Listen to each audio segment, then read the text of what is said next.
Picture this. Your Fiori Launchpad sits behind a corporate identity provider. A user logs in once and expects seamless access to purchase orders in S/4HANA, analytics in BW, and workflows in BTP. But behind that single sign-on promise is a chain of trust that spans certificates, tokens, and principal propagation across multiple back-end systems. One misconfigured trust store, and the whole experience breaks. Today, we are going to walk through how Security Assertion Markup Language 2.0 and OAuth 2.0 work together in a Fiori landscape, how SAP Identity Authentication Service fits into the picture, and what you need to know about integrating with Entra ID, formerly Azure Active Directory. Whether you are a security architect designing the blueprint or a basis admin implementing it, this session gives you the end-to-end view. Enterprise SAP landscapes are rarely a single box. You might have S/4HANA on-premise, SAP BTP in the cloud, and a separate SAP gateway for OData services.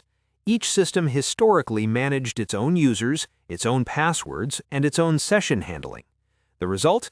Users face multiple login prompts, help desks drown in password reset tickets, and security teams struggle to enforce consistent policies like multi-factor authentication.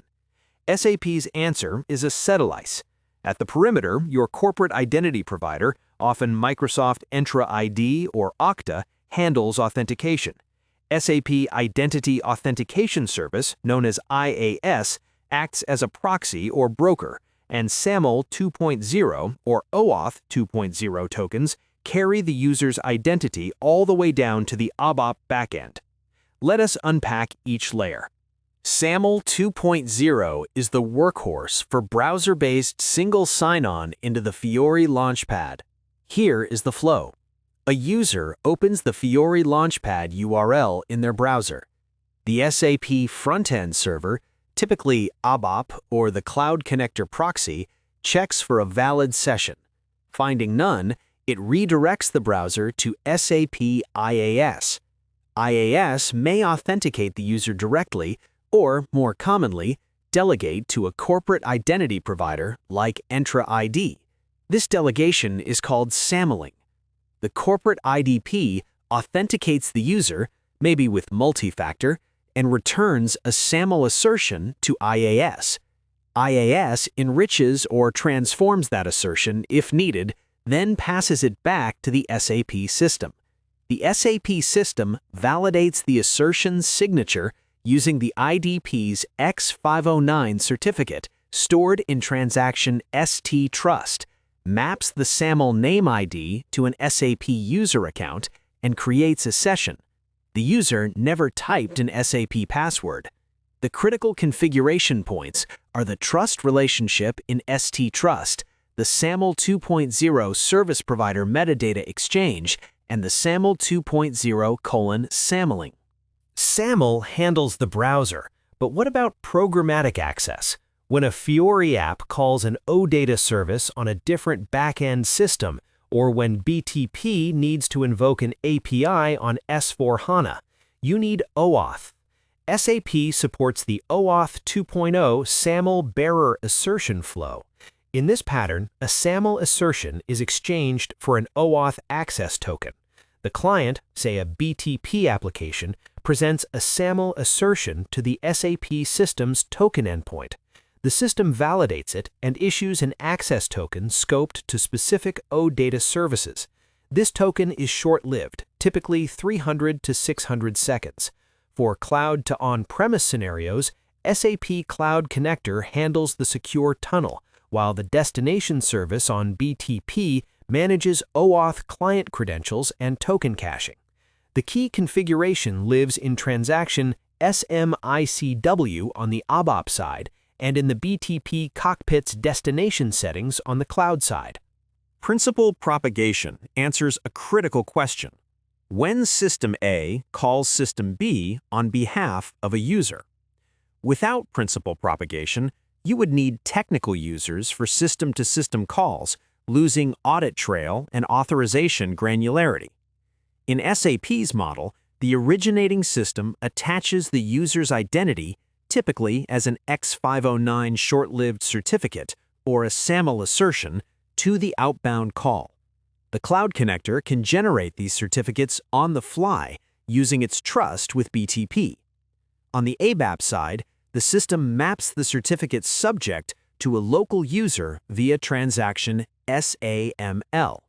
This gives you end-to-end user context from a BTP app through Cloud Connector into S/4HANA, preserving authorization checks and audit logs. Certificates are the backbone of trust in this architecture, and they expire. A common production outage pattern is an expired signing certificate that silently breaks SSO on a Monday morning. You need a plan. Track expiration dates for your IaaS signing certificate, your IDP's signing certificate, the SAML service provider certificate in STRUST, and the Cloud Connector's system certificate. SAP IaaS supports certificate rotation with overlapping validity periods, meaning you can upload a new certificate before the old one expires. On the ABAP side, transaction STRUST lets you maintain multiple trusted certificates. Set calendar reminders 90 days before expiration. Automate monitoring with SAP Solution Manager or Focused Run, and test renewal in a non-production landscape first. Entra ID is the most common corporate identity provider in SAP shops. The recommended pattern is a two-hop federation, Entra ID as the corporate IDP, IaaS as the proxy, and SAP systems as service providers. Why not connect SAP directly to Entra ID? Because IaaS gives you a single point of control for all SAP applications. You configure Entra ID once as a corporate identity provider in IaaS, then IaaS handles the per-application SAML or OIDC configuration for each SAP system. In the Entra ID Admin Center, you register IaaS as an enterprise application, configure SAML attributes like email and employee ID, and assign user groups. On the IaaS side, you set up conditional authentication rules, risk-based policies, and optional step-up multi-factor authentication. This architecture also supports hybrid scenarios where some users authenticate via Entra ID and others via a different IDP. Here is your action plan. First, map your landscape. Document every Fiori connected system and its current authentication method. Second, establish IaaS as your identity broker and configure the Entra ID trust. Third, implement principal propagation for cross-system scenarios. And fourth, build a certificate monitoring process before those expiration dates catch you off guard. The architecture we covered today is not just about convenience. It is about security, audit compliance, and user experience, all working together. Start with a single system pair, prove the pattern, then expand.